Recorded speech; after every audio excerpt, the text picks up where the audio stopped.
Success can be defined as getting up one more time after you've been knocked down over and over and over and over again. I'm T. Wood, and this is Triumphant Moment, where we highlight all of life's challenges, what's beyond the surface, to inspire, to inform, or encourage people to triumph over life's challenges. Let's go. With me today, I have my brother Royle King. How are you? I'm blessed, my brother. Okay. So, out of curiosity, you have a specific regimen that you do every day, every morning, or? So during the week, I'm pretty consistent to my routine. I wake up with a bottle of water. So before I leave the house, I normally have about 3 bottles, but I wake up with one, freshen up, do what I need to do to get ready. I pre-prep my breakfast the night before. It's either boiled eggs and turkey bacon, or it's scrambled the turkey bacon. And I eat breakfast when I get to the office. I have 2 more bottles, and then I eat my breakfast. And that's typically how I start Monday through Friday. On the weekends, sometimes it's a little more. I don't get too often, but sometimes I get to sleep in till about 8:39, and I appreciate that. Take advantage of that. Yeah, other times it's I'm up at 6. I was up at 6 this morning, out the house at 7. So it just depends. On the weekends, I get off of it a little bit, but Sunday I'm back preparing for Monday. Right. Okay. Well, let's dive right into it. Dallas, Texas. Grew up in Dallas, Texas. What was growing up in Dallas, Texas like for Royle King? Man, so it was. Now I look back at it, it's kind of like a dream a little bit, but it was a huge experience. I grew up and was able to experience a lot of different facets and aspects of Dallas. By the experiences I had, I started off at a Christian school before I can remember to 3rd grade. Then I went from there to elementary school, Mark Twain Fundamental Vanguard School in Oak Cliff, Texas, how they like to say, which was a predominantly African American school. Wow. And I stayed there all through elementary. Then I went on back to the east side where we resided, East Dallas, and went to Robert T. Hill Middle School, which was a mixed school and a good experience. And then I went to Lincoln High School, Humanities and Communications Magnet in South Dallas, which was, at the time and still is, one of the most impoverished and violent parts of the city. Wow. But all of those experiences have shaped who I am and, allowed me to have a love and strong desire to want to help people and really be about service. That was actually the next question. How did you witness any rough situations, maybe not even directly with you, but did you witness any rough situations growing up that you either saw, heard, that was in the area where you grew up, and things of that sort that might have made it a little challenge? Yeah, man, so I got a funny story. So my first day getting off the bus, and this might not be what you were looking for, but getting off the bus to go to Lincoln, because it was a magnet, so I lived on the east side and it was in South Dallas. Right. And I knew that the area, I knew where I was going. Right. And I never forget, we got off the bus, me and one of my best friends, and we call each other cousins to this day. But we got off the bus, and it was a girl beating up a dude, like, as we were walking into the school, and I was like, oh, this what we on. So y'all stepped in to help, right? Y'all went over there and helped them out. So no, as we were getting off the bus, she had, I guess, just made contact, and they were squabbling, and they had broke it up, but it was just kind of like, okay, this. Welcome. That was like an introduction. Yeah, this where you at? I was like, okay. I remember telling my mom that, and she was like, she wasn't even surprised a little bit, but yeah, that was a rough start to starting high school. Now see, that's not something you expect right off top, to just get off the bus and you see that. Yeah. That scrapping around there. But I tell you what, with that being said, in transitioning here, were there some mentorship period?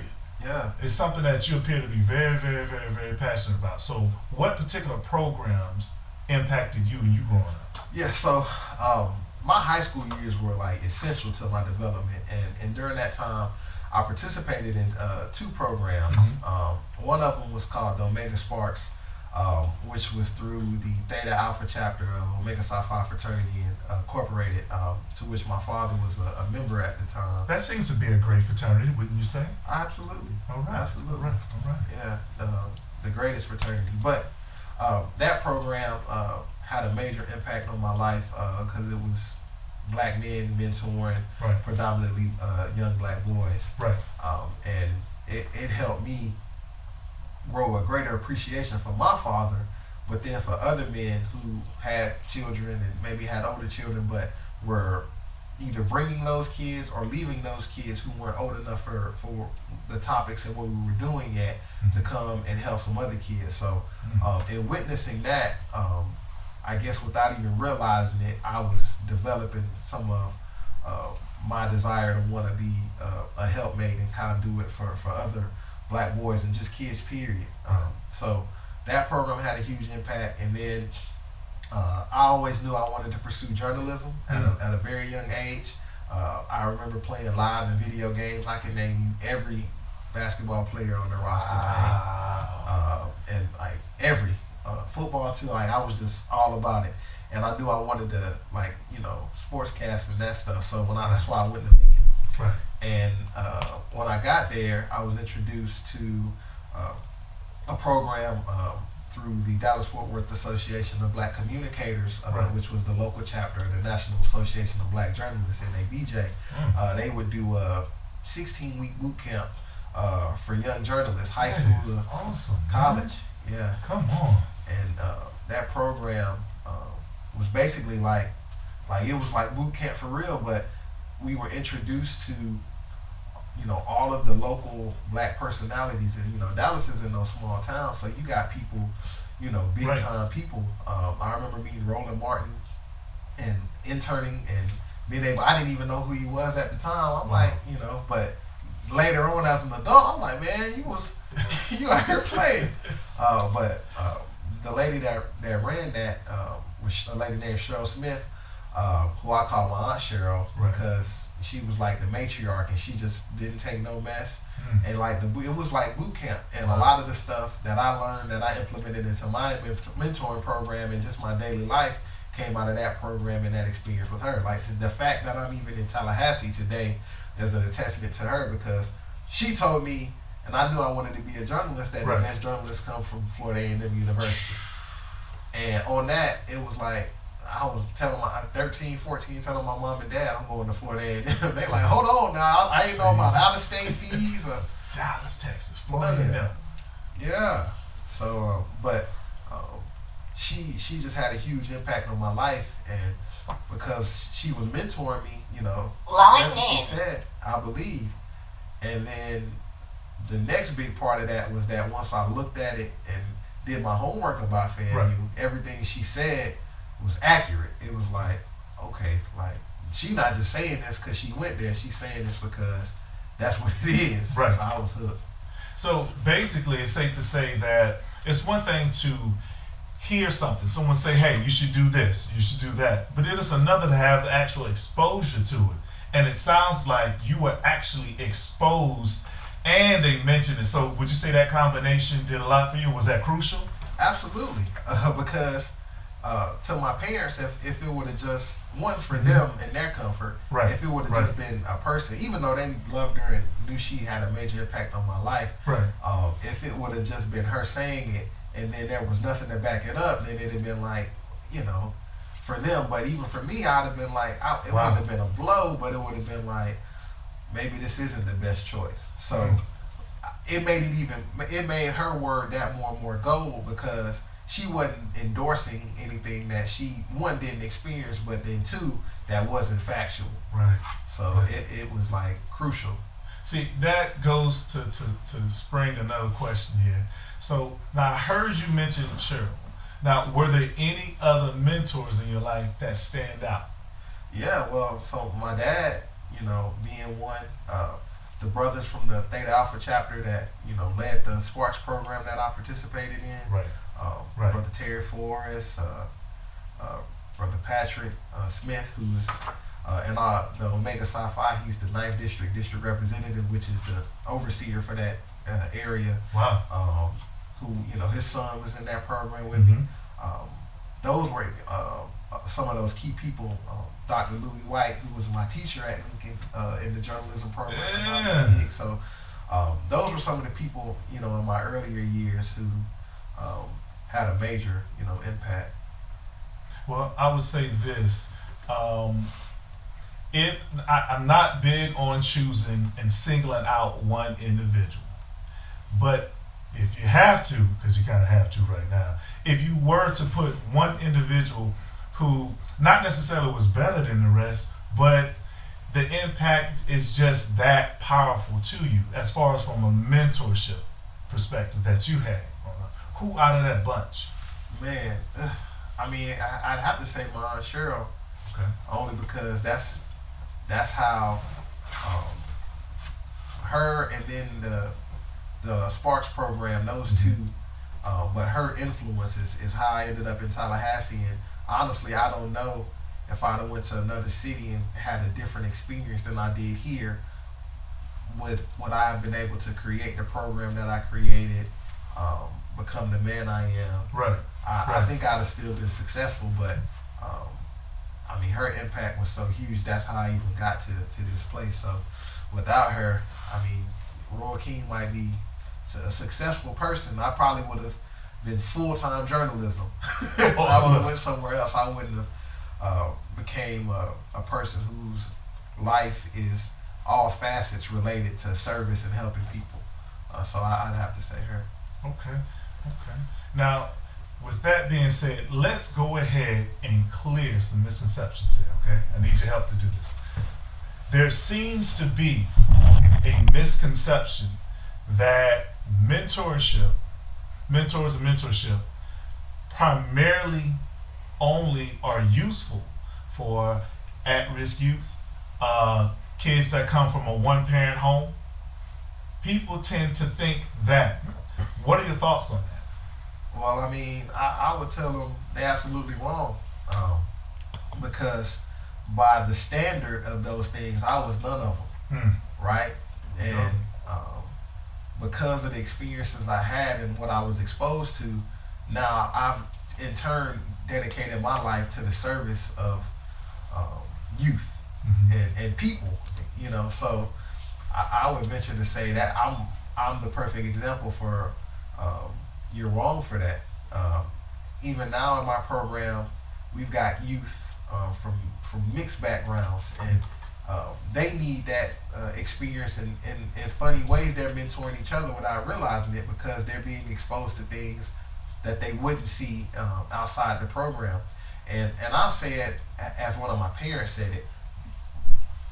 One of our kids, a 2-parent home. Right. Both parents are successful, and he's in this program.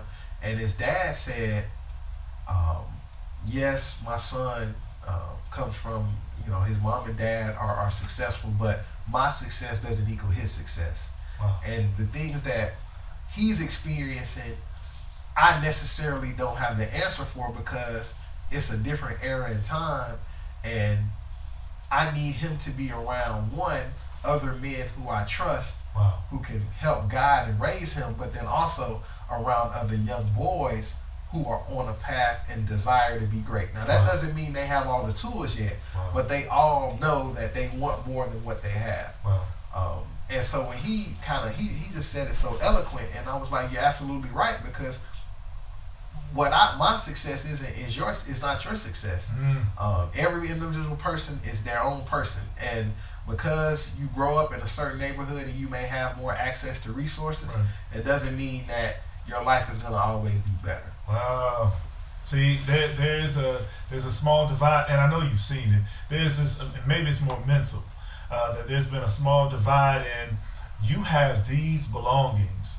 I don't have those. So it's, you don't need this. You don't need these examples of mentorship and things of that such. What do you say to that? I say, again, I just use myself as an example, because had I not been in those 2 programs, I don't know where I would have ended up. I was a very shy kid. You like people don't know that, very shy. Man, come on now. I've been fat since I was 8 years old.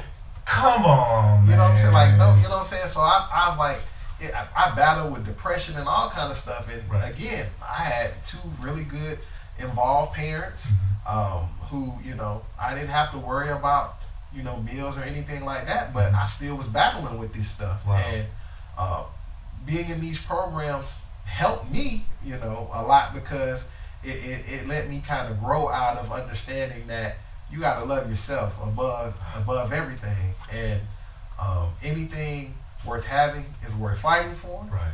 And then where you are today doesn't have to be where you'll be later. Like Absolutely. you can do something. I could do something about my weight. I could do something about my shyness. And those programs, the journalism program, forced me to come out of that. And it was like, you know, you want to do TV, and I had a bubbly personality, but I was still shy. You want to be on TV, but you like it don't work like that. So we gonna push it out of you. So you telling me that Royle King was not born out the womb to just walk out there and just go showtime? Yeah, don't tell nobody that. Don't tell them. Hey, Yeah, I want to harp back on something that I really think is important. You know, for an individual as myself that works and has worked in the mental health field as a therapist, you touched on with depression. I think that there's this automatic view when you have done a lot, and I gotta give you absolute credit. You've done so much with the youth, and you've helped out so much.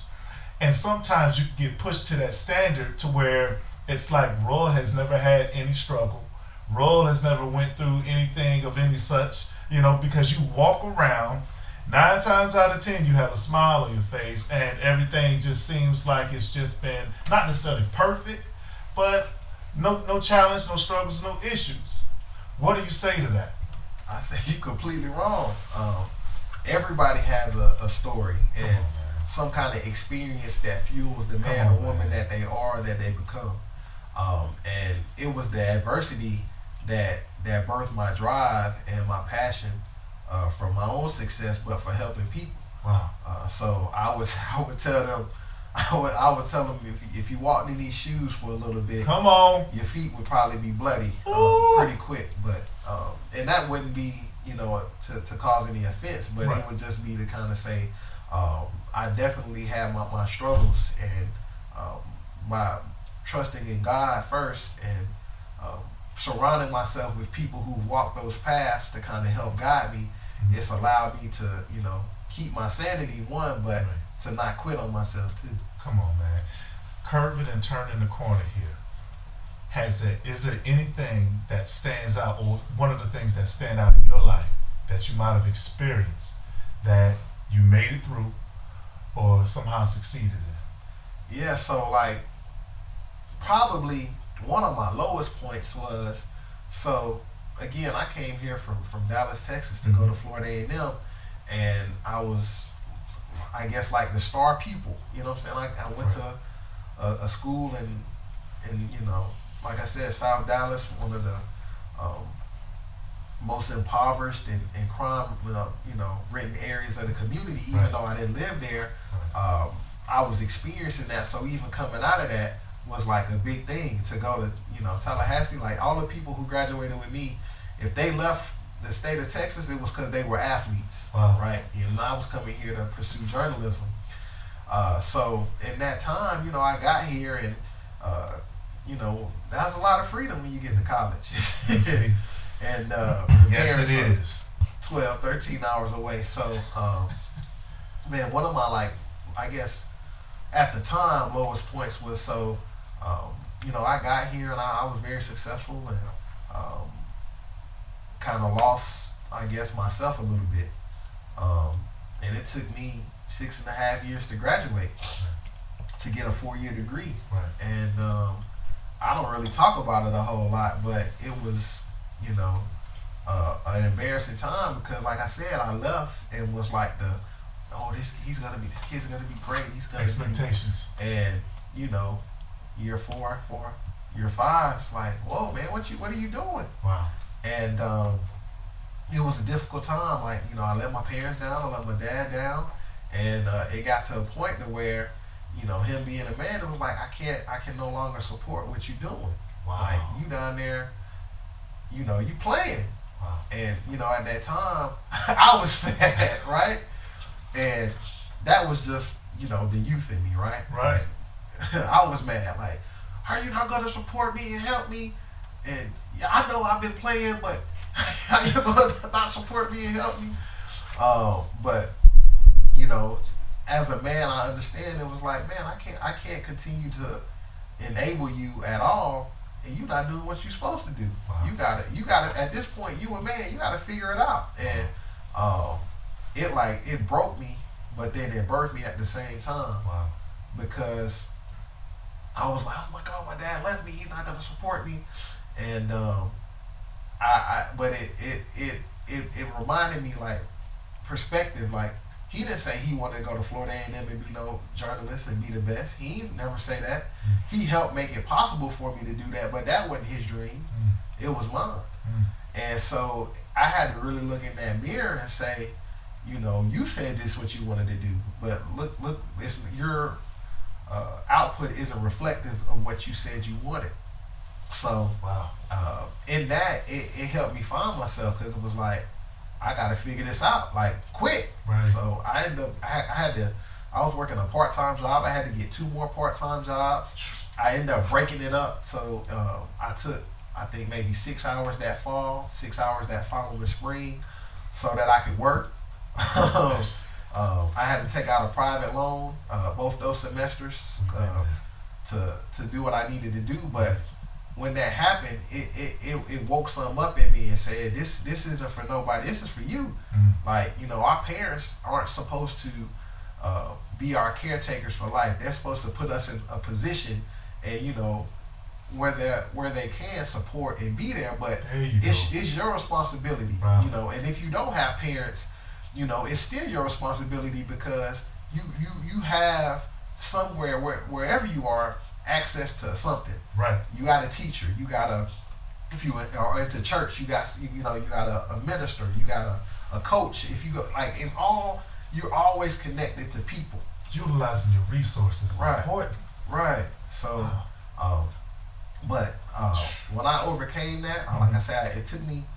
That's kind of what added, because I had to get those jobs. So that's why I took an extra semester. But That'll wake you up. yeah, it not only did it wake me up, but once I did that, it was like, it's nothing nobody can tell me I couldn't do. Like, I was at my lowest. I was on food stamps. Come on. You know what I'm saying? I was relying on friends who didn't even know it Preach.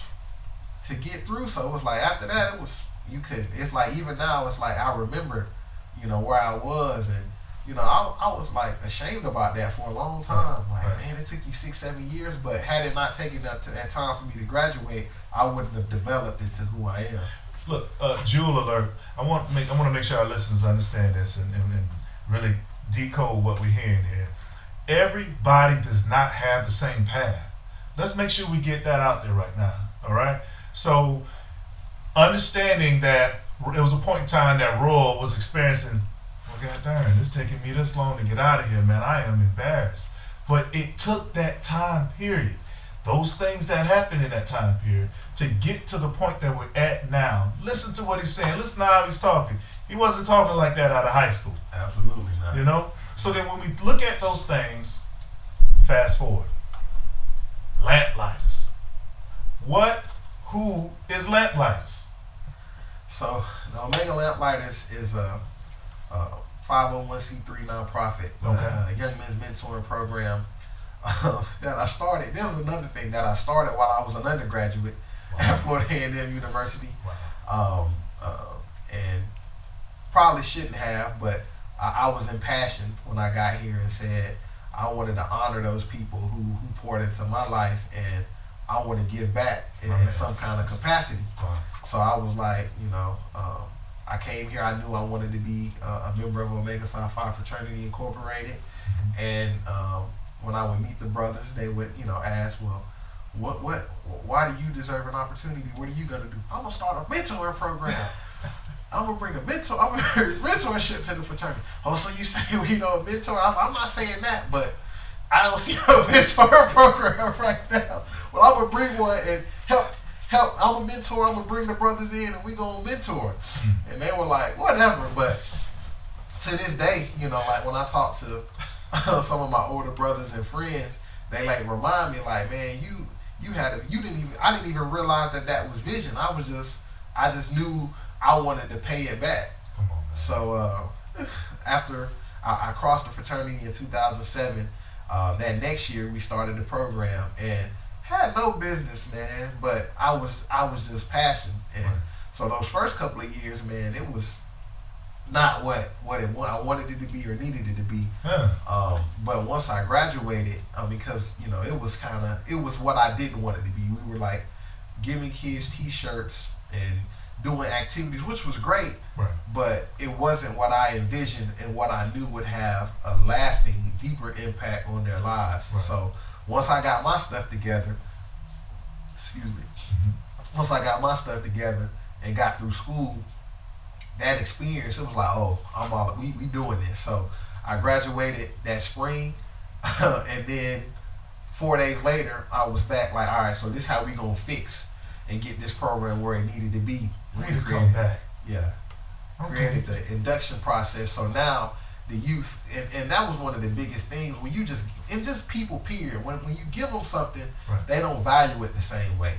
So even if that's just learning something, reciting something, writing something, if they have to do something for it, they're going to value it way more. So now if they got to do a couple of things, now it's going to mean something to them. Playing devil's advocate, hearing what you're saying now, jumping back to what you expressed earlier, what you went through college and how your dad expressed, hey, you're going to have to get yourself, pretty much get yourself together. It's coming all back forward, just thinking about it. Okay. So, and just considering that, what does it take to be a mentor? Can anybody, because there's another misconception, anybody pretty much, you can just walk up and grab them, that's a mentor. But is there any requirements, a certain type of disposition, like attitude or a resume, anything of that sort that's required to jump on and be a mentor? So for lamplighters. Oh, well, so technically no, because the only thing I need you to have is a desire to want to help people. And that don't come in colors, right? Like, thank you. So at a minimal level, just a desire to want to help people, to realize and see that there's some kind of problem or there's a way that this experience these kids are having can be better, and by me being a part, I can enhance that experience, or by me being a part, we can help more kids because now there's more people helping. So, at a minimal level, it's no... I was doing this when I was 21, and it's no, those experiences helped us be what we are today, but you just got to show up. And I think that's just the biggest thing, like show up with a heart to want to help. And the rest of it will work itself out, because kids are very good at detecting the real from the fake.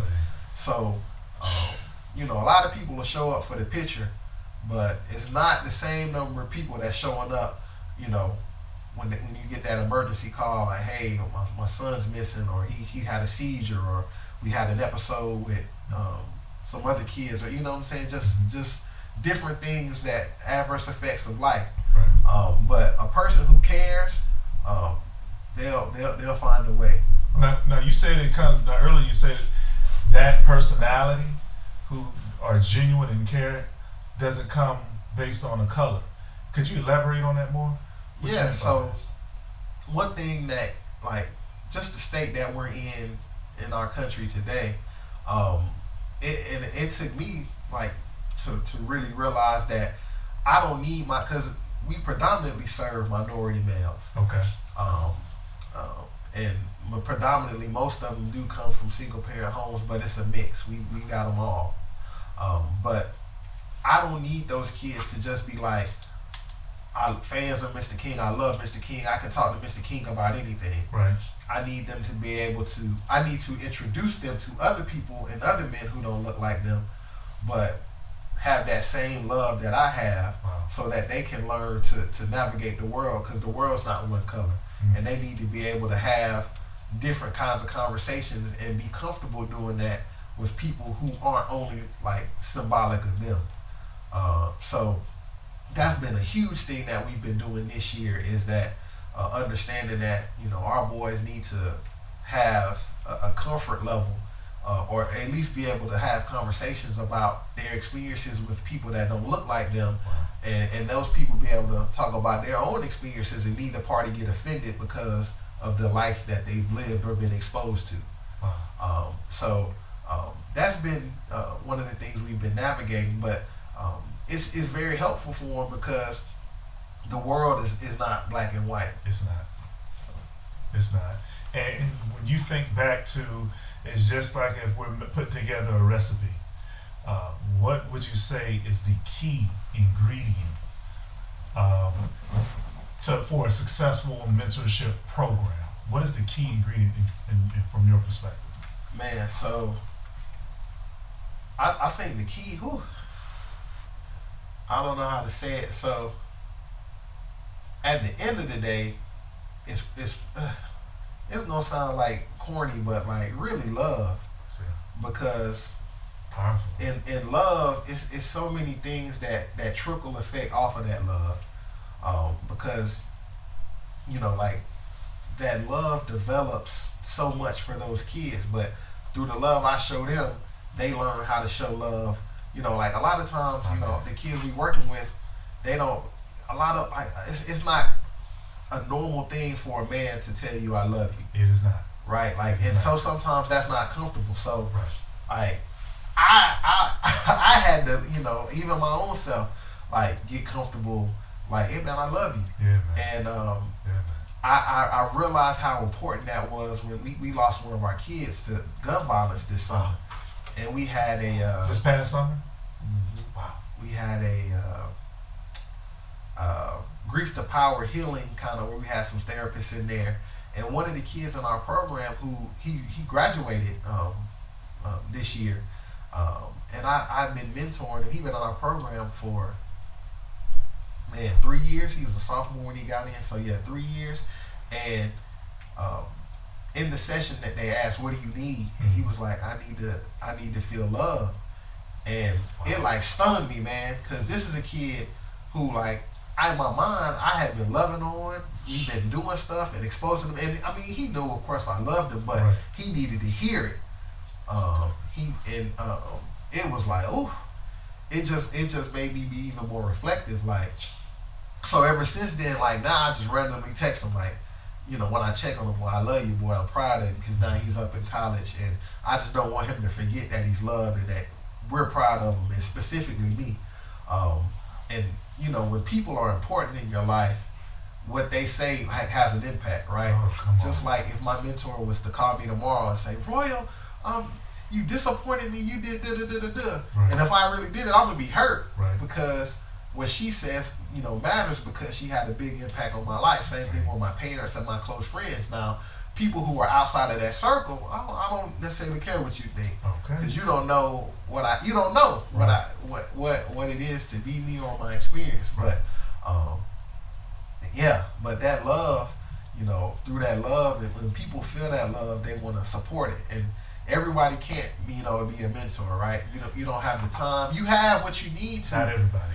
Yeah. Oh yeah. But what you don't have, you can make up in other ways. And one of the things that help drive, you know, our program and just any mentoring program is resources. You know, we do a lot on the little. Right. And the more as we grow, you know, we got over 25 chapters throughout the United States, all started from this chapter here. Come on, man. We got 150 young men in our program. Talk. We go from 4th grade through 12th grade. You know, so these kids have an opportunity to, you know, be with us for, you know, 8 years of their life.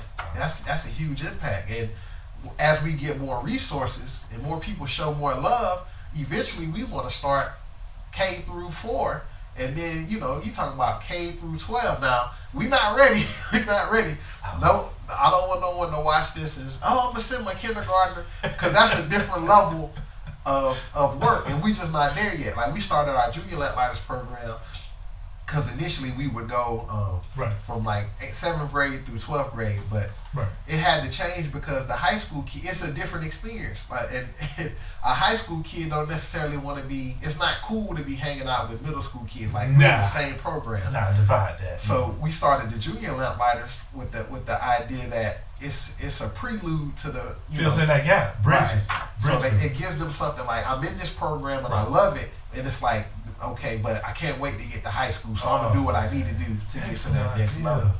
And then eventually we want to do that with K through 4, but we're not there yet. Wait. And we need more love and more resources so that we get there, but we're not there yet. So okay. See, now with that being said, and I'm to kind of turn it, I remember, just to hark back, I remember seeing you'll put some different posts on social medias and things of that such of kids that have been part of the program. I've seen kids get basketball scholarships or attend something somewhere else as far as a university, and I see you post that. Love it. With that being said, if somebody wanted to reach out to you or find out more information, what are the social media sites and things of that sort that they can look to?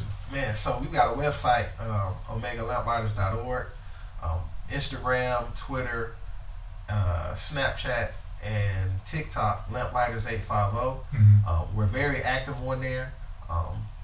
We let the kids have officers, so one of the positions is a reporter, and one of his jobs is to help create content for the page. Man. So when we have events, he's taking pictures at the events. He's posting on the story, and so we're very active on social media because one, the kids get a lot out of it, but we understand truly that if we don't tell our story, recapture and record it, then nobody else will. Come on. So we try to do our due diligence and being active on social media. Dropping gems and jewels as usual. There's a quote, not necessarily a quote, there's a slogan that we have here, a part of Triumphant Moments, and it's called encouragement for free. All right?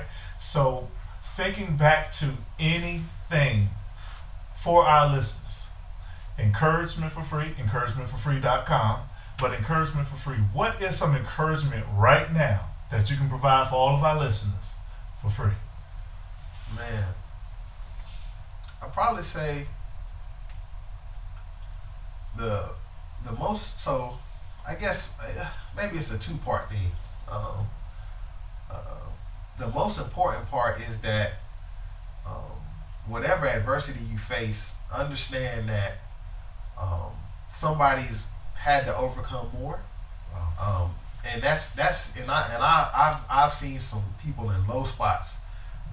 But where we are today, just as African American people, isn't where we were 40, 50, 70, 80, 100, 200 years ago. Right. So in context, not thinking about your parents, but even deeper to just what we've had to overcome as a people. Someone's overcome more. And so I just think back to those things and remember that somewhere someone's doing more with less than what you have, and that's like not a knock to you or anything like that, but more of a hoping that it will you to be like someone. I've got it bad, but someone's got it worse. But then also how I come out of this situation is going to later affect the children I have or the children I currently have, my future families. Like, so sometimes you just gotta outwill stuff.